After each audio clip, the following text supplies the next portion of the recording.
My name is Flash Isaac, and I'm a teacher from the future. When I was much younger, I saw thousands and thousands of people fail Jamb and unable to gain admission. This made me travel in time. Now I am back with the Flashlearners Jamb app and a series on YouTube tagged 120 Days to Jamb. My mission is to help you blast Jamb and as well get justice for everyone who Jamb has served breakfast. Hello, you're welcome to episode number 35 of the 120 Days to Jamb Comments with Flash Isaac. In this episode, we shall be looking at documents used in foreign trade, or you can say documents used in international trade. Home trade is buying and selling within a country, within a border. If this is country A and this is country B, all the trade happening in this country within this A is referred to as home trade. It can either be wholesale or retail or agent trading. Trade, buying and selling, and aids to trade happening everything here around here is also referred to as home trade within that country.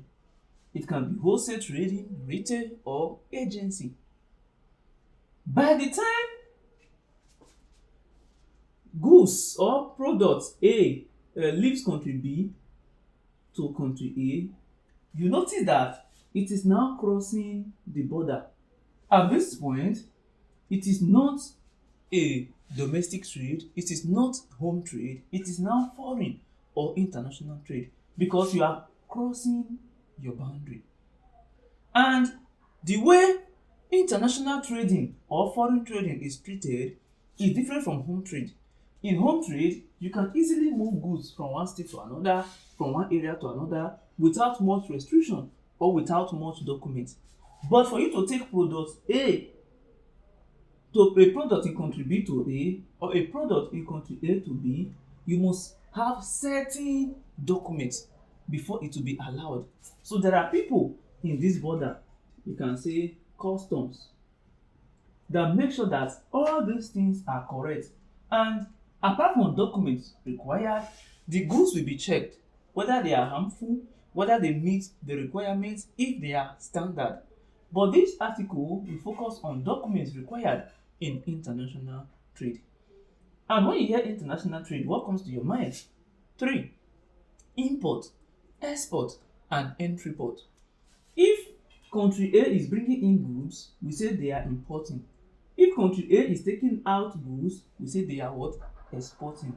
And when you export already imported goods, you import, then you export to another country C, that is entry port trading. We've already touched all that. Now, the documents required in international trade are export or import license, export drive, certificate of insurance, airway bill or air consignment note, consular invoice, bill of lading, certificate of origin, indent, dock receipt, mate receipt, shipping note, freight note, shipping manifest, shipping report, weight note, custom specification, bill of site, and bill of entry. These are the 18 documents for international trading we shall be glancing through today.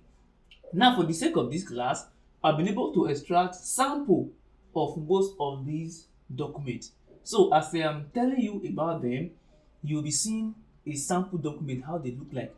Document is just a printed paper containing certain information. For example, when you hear invoice, invoice is a document that a seller gives to buyer showing how much it is to pay. Let me explain this for you. Because in commerce, economics, and business, you'll be hearing invoice, invoice. This is it. Somebody contacted me. He said, Flashlearners, I saw an article on your website and I would love you to post about me, to share about our company in this your article. And I said, no problem, fine, I'll write about your company in this my I'll add about your company in this my article. He said, okay, how much? I told him $100 just to add about your company to the already written articles. After negotiation, he said, let's do it $50. So I looked at it. Okay, fine, I will accept your $50. The next thing he told me was send an invoice. Send an invoice. So what did I do? I prepared a document showing that this is my company and I am sending a link, or I am writing about company B, and this company B is to pay me $50. And this is where I want the company to make the payment to. This is the payment method I want. Pay to me via PayPal. So I prepared, I sent it. So the company saw the document. Okay, we are expecting this company to write about us, and we are paying $50, and this is where we are paying to. So immediately they got it, they use the invoice to pay me. That is invoice for you.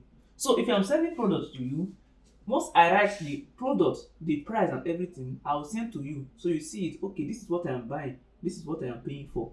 So you then pay using the payment method that I am giving you. Invoice is more like opposite of receipt. Receipt on the other hand is after somebody have made payment, after you've paid the invoice, I will now give you a document showing that you've actually paid. So that everywhere you go, you show people, I paid for this thing that I am using. One more time, invoice is issued by a seller to request payment. So this is the money I want from you.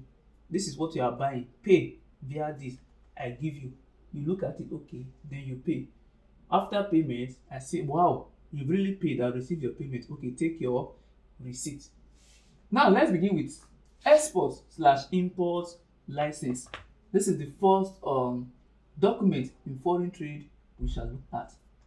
Indirectly, we've been able to look at export invoice. It means a document showing what you are exporting and the various payments. We shall still look at that. Export/import license.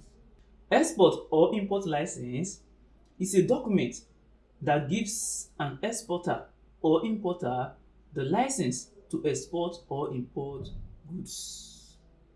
And the ministry in charge is the Ministry of Industry and Commerce. They are the people in charge of export or import license. Now, export invoice is also referred to as bill of exchange. This is a document just like an invoice in home trade.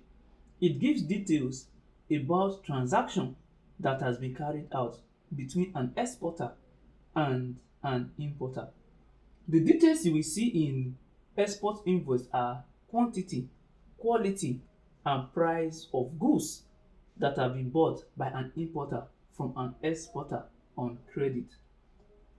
Then the certificate of insurance. Insurance is obviously security against loss. Insurance companies, they actually try to manage your products, make sure there are no much losses when an accident happens. I got a 55 inches smart television, very expensive. So what did I do? I went to an insurance company. I paid them certain amount to insure the TV, which means in the future or within the agreed time, if anything happens to the TV, let's say it gets spoiled without me falling it according to the contract, I'll meet them. This my TV has spoiled too, so I can't repair it on my own. So based on the contract, they can either help you fix the TV or they buy a new one for you. Yes, so that is insurance for you.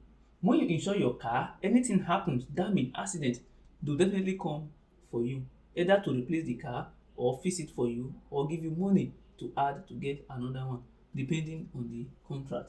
So similarly, A certificate of insurance is simply a proof that shows that an importer has insured his goods.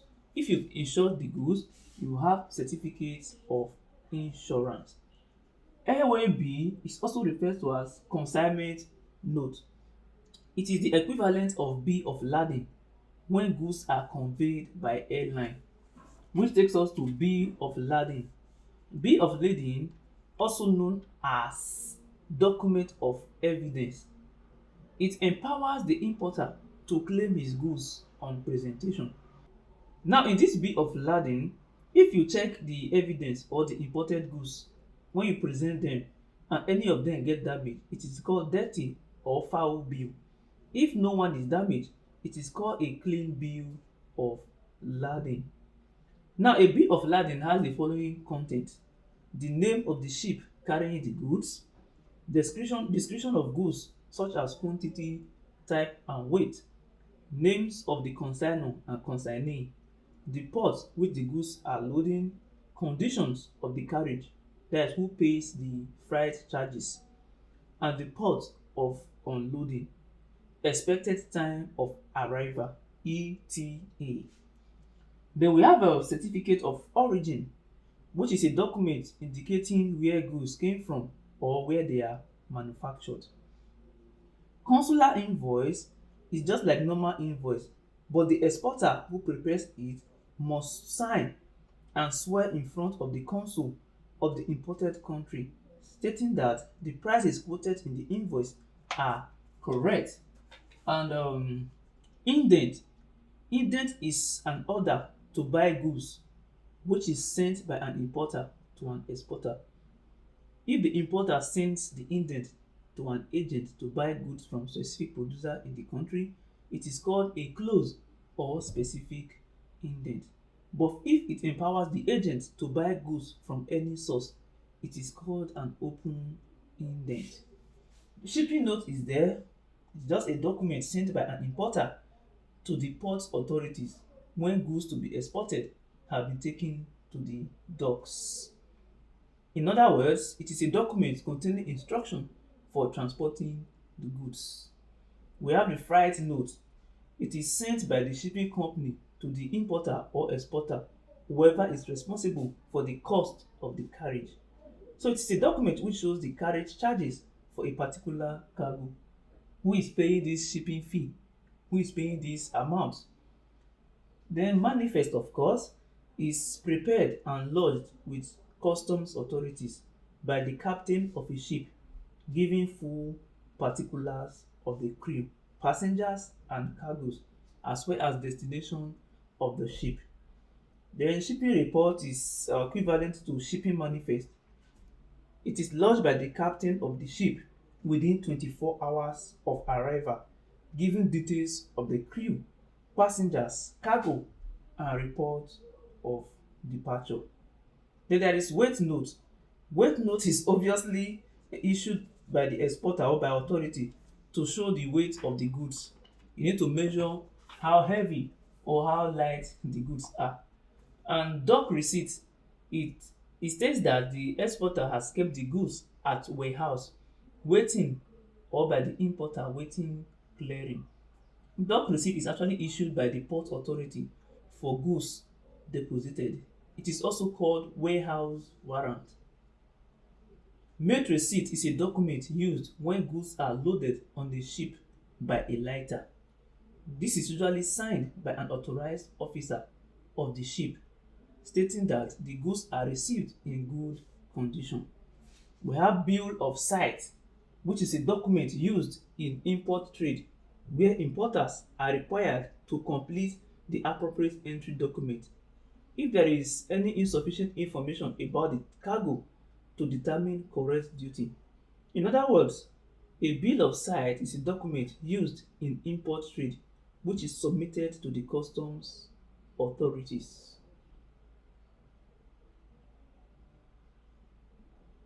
And we have the bill of entry, which is a foreign document that contains particulars of all imported goods into a country. So every imported good should have a bill of entry. It provides the customs authority with particular goods imported into a country, which must be presented at the port on arrival before they are allowed into the country. Then customs specification is a document which shows the value of goods exported. It is actually a document that shows all the goods going out of the country and the ones coming in to the country. It is used to check the balance of payment. If there are more exports than imports, then we can say there is a favorable balance of payment. So I tried as much as possible to display all of these documents used in foreign trade. You can see the sample, how they look like and what they contain. And you can pick one or two information that will be helpful to you there. So, ladies and gentlemen, I think this is a good way to end this class. And I hope you found one or two things interesting. Feel free to let me know how you feel using the comment box.